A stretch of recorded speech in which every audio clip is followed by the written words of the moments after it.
Good day, good day, good day, and welcome to Murphy and Barrett. We are intentional, but we are supplemental. That's what we want to say. We're intentional about investing in your life, but we are supplemental to the other great things that God is doing in your life. We want to be here to serve you and bless you and encourage you and give you guidance and insights as you continue wherever you are with your walk with God. So today, I want to follow up in this series. We're in the third part now, as we're talking about treasure, what God's invested in you, what God's invested in me. Has God? What is it? And what do I do with it? And that, to me, strikes at a question that we all ask. Do I matter? Am I relevant?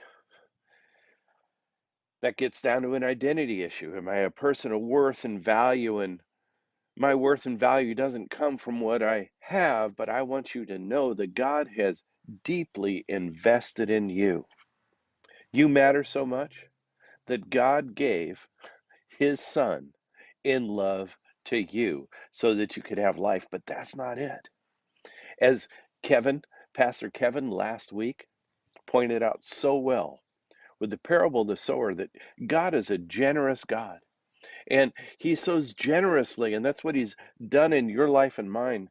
And what Jesus says is that God has deposited treasure in your life. Do you think about having treasure? Let's take a moment and look at this. Matthew 13:52. I'm going to look it up in the New Living Translation. Matthew 13:52. You can check it out or just read along. I'll pop it up here for you. Matthew 13:52. It's one of Jesus' very shortest parables, and I love it. It's like the gift that just keeps on giving. So here it is, a parable in a breath. Every teacher of religious law who becomes a disciple in the kingdom of heaven is like a homeowner who brings from his storehouse new gems or treasures of truth as well as old. Now, maybe you don't think you're a teacher of religious law, but Jesus is speaking to every one of us. Whoever you are, whatever you think, whatever you believe, whatever you think about God, is you think it's the best thing to think. You are the teacher of religious law to yourself. You may be open to ideas, but you are the evaluator of what truth is. So you have a deposit. And there's a difference between the static, stuck, unmovable person who thinks what they think and the one who's in a dynamic relationship with the living God. And that's the idea of the person who becomes a disciple in the kingdom of heaven.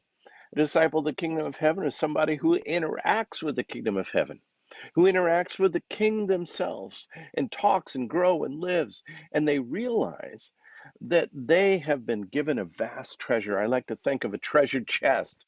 I like pirates, so treasure chest. You can imagine the treasure in there.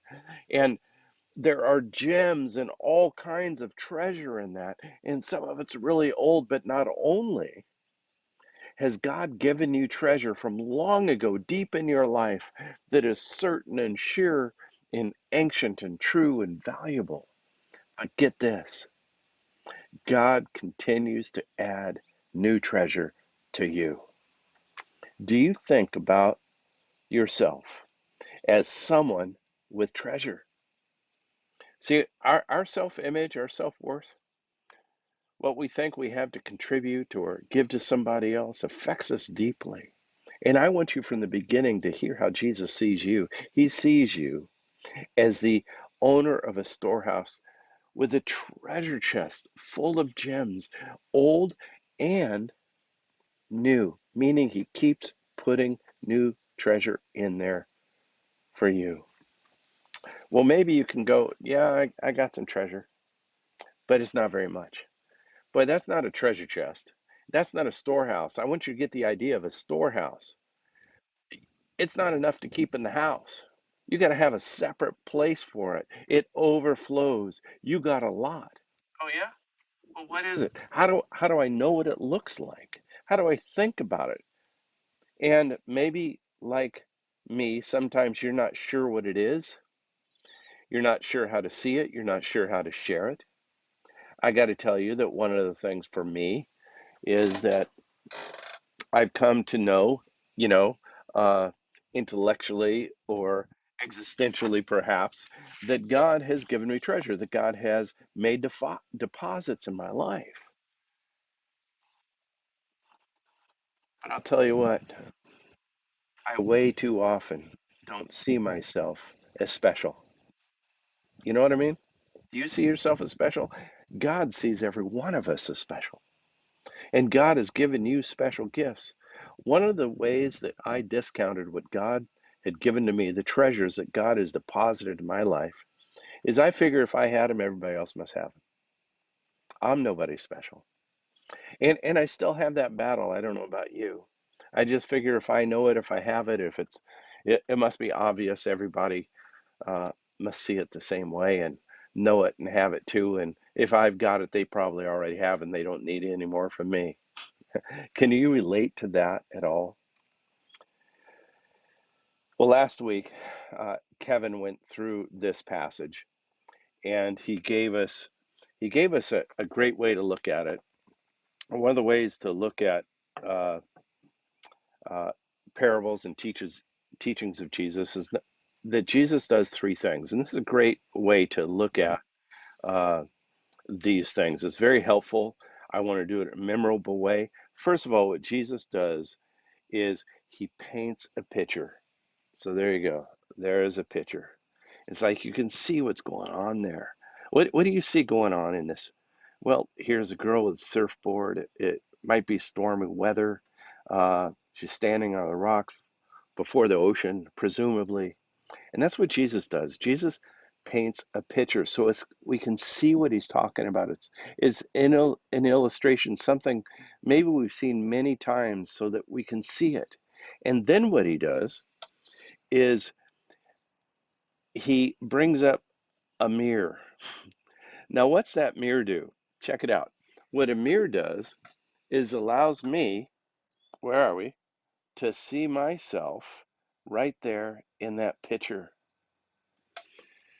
So the picture, as Pastor Kevin helped us see last time, is sometimes a revelation.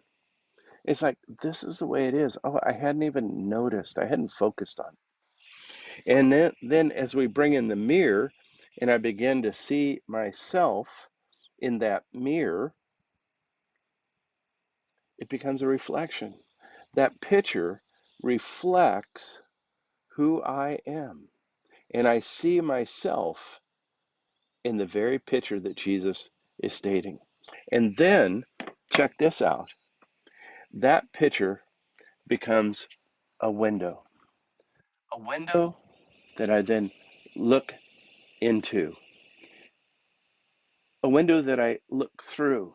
It becomes like a worldview, a way that I see the world now and can live into it in perhaps a new way. And Pastor Kevin helped us think about living into that new way as repentance. So the easy words are picture, mirror, and window, and the thoughtful words are revelation, reflection, and repent. And repent, remember, means to think differently. So as I look out that window into the world, I'm going to think differently about how it is that I live in to the world now. Now that I have seen the picture that Jesus has painted, now that I see myself in that picture, and he's called me to a way to live. Sometimes we feel like we're nobody and we have nothing. Or maybe what we have is a value to us, but not to someone else. My mother just passed away uh, a very short time ago. And there are treasures that I found in her belongings that have great meaning to me. And some of them, great meaning to other people and other things that have something meaningful, that are meaningful to me, that don't mean anything to anybody else. And sometimes that's how we get about the things that God has deposited in us. Is we think, yeah, it's like that old picture of my family that I know who they are and I know why it's important, but nobody else really cares. Well, let me tell you that God never gives you anything that isn't worth something not only to you, but for somebody else. You see, God is the generous God who gives generously. And when He gives us something, it is so that we can imitate the character of God and be givers of the very deposits that were given to us and deposit them in other people. Well, what is it? What is it that I've been given? How do I think about it? Well, first of all, and I'll throw up a couple of little images here. But first of all, that's the first challenge is I have to see it. What is it? I have to see it. What is the treasure that God has given me? And then once I see it, I want to savor it. I want to recognize it for its intrinsic value and what it is. And see, that's sometimes my problem is that I see that God's given me something, but I don't savor it. I don't think it's that special. I don't I don't treasure the treasure. Does that make sense? So I want to see it, I want to savor it, and then I want to share it. Because that's what God does. Is He gives you and I treasure. And He wants us to see it and He wants us to savor it, to value it, to recognize it, to own it and say, yes, this is something of great value. But it's given to me not for me to build my own kingdom or do my own thing with only, but to share it, to give it away the same way, a generous way that God does. Well, before Fippers, Fippers, that's more fun, huh? Fippers, Fiprs. It stands for financial, intellectual, physical, relational, and spiritual deposits, treasures. So God has given you financial treasure, intellectual treasure, uh, physical treasure that has to do with time and health and things like that, relational capital, relational treasure, and spiritual treasure. He's given you all of those, and so think about that. Maybe write those down. Would you do that? I'm going to ask you to kind of evaluate them. That's how we're going to enter into this conversation to uh, not only see it, but savor it. And once we see it and savor it, we can better know how to share it. So let's do it again. Financial, which I think is fairly clear, Uh, uh, maybe you have less or more than somebody else, but whatever it is, there's a particular deposit of financial blessing that's been given into your life. Intellectual capital, there's things that you know and the ways you think that are actually great gems, great treasures. And physical strength. Oh, well, maybe you think I'm not as strong as I used to be, or I have these weaknesses and I have these strengths. Well, that's true for all of us, wherever you are. It's not a judgment; it's an evaluation. It's an observation of looking. What are my physical strengths? Do I have a lot of time? Do I have little time? Do I have good health? Do I have health that I'm struggling with? And then relational capital. How are you with people?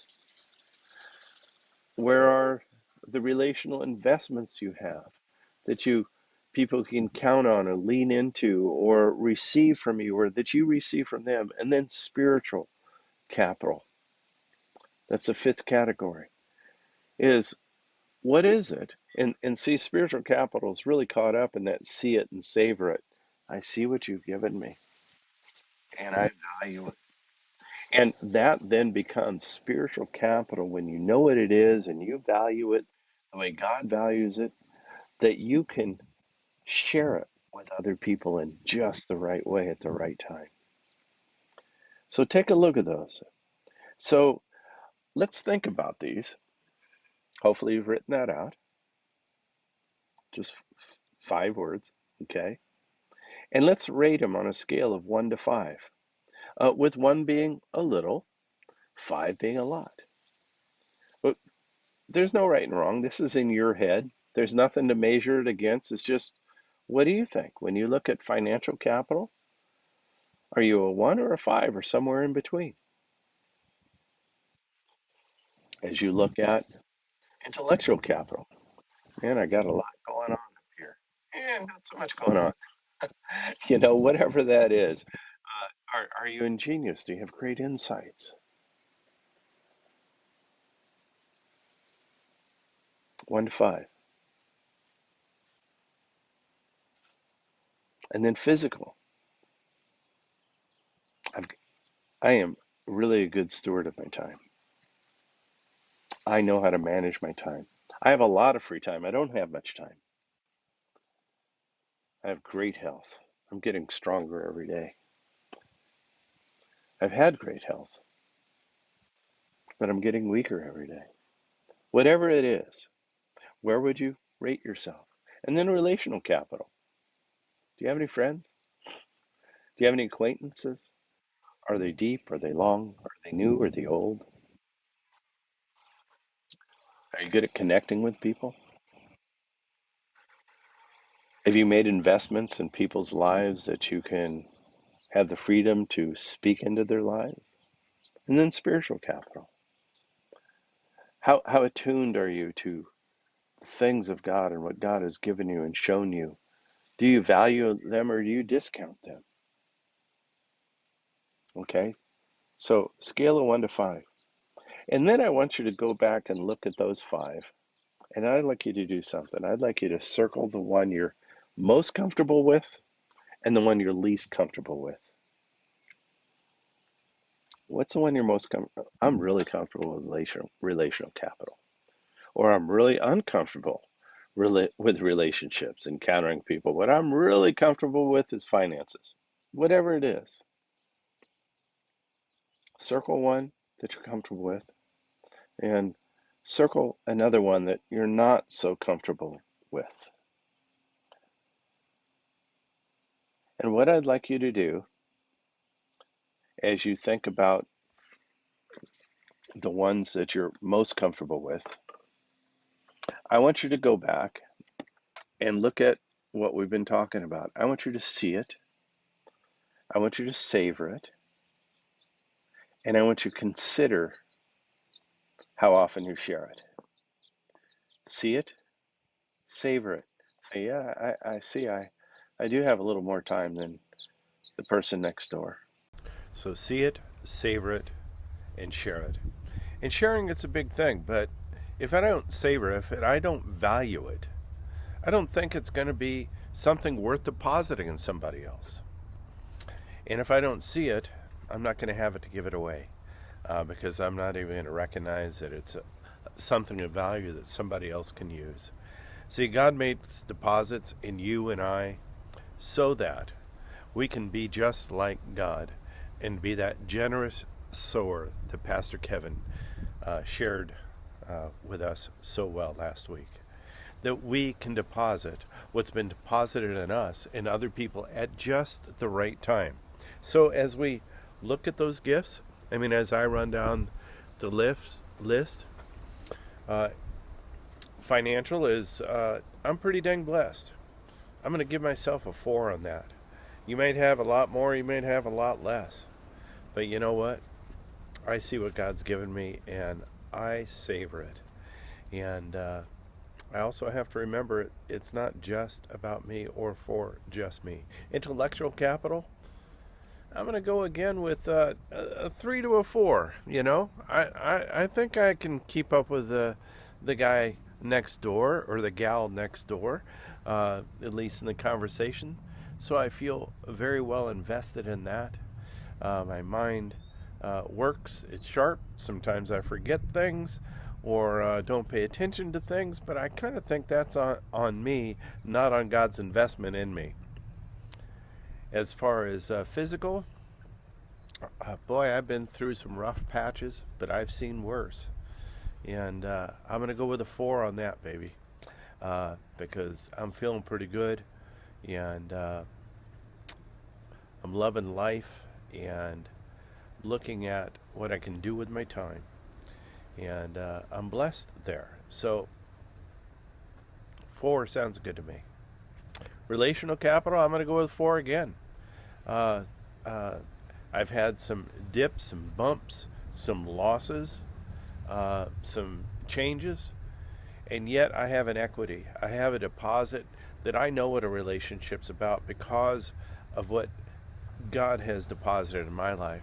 So I know how to invest in someone else's life relationally, whether that's in passing or in a deeper, more permanent relationship. And the spiritual capital, I don't know. I know people have more, but I feel like I'm at the top of my game there.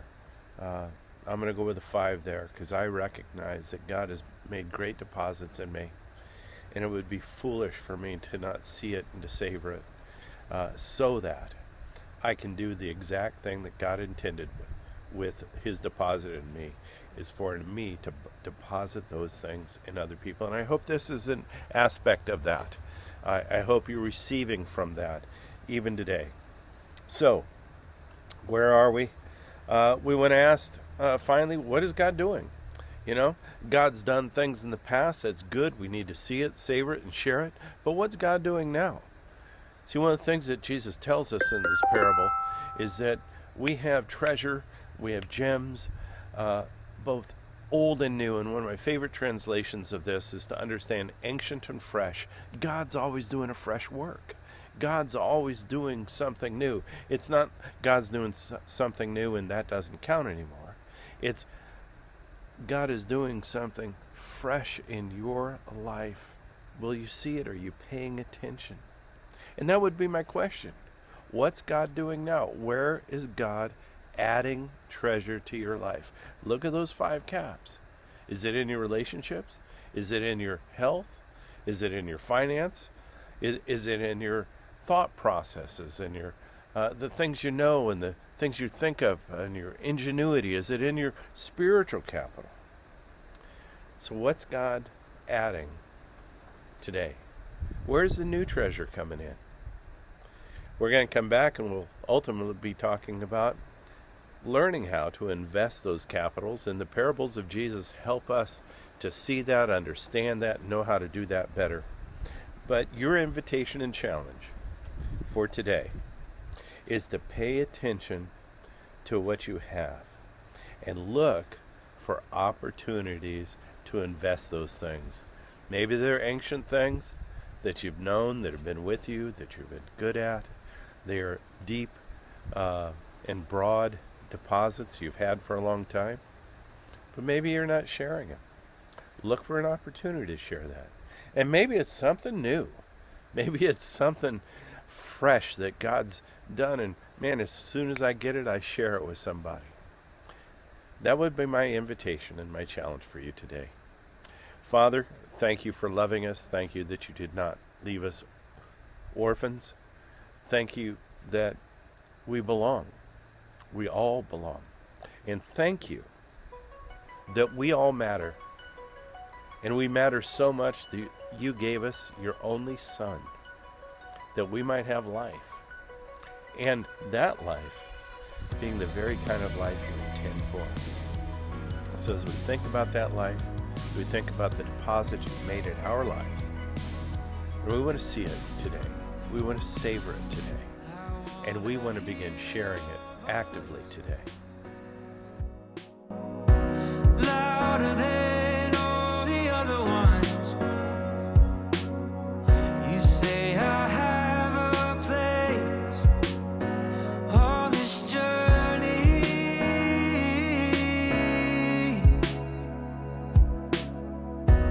Lead us down your path, full of love and humility.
I see my treasure. You've given me all I need to see my world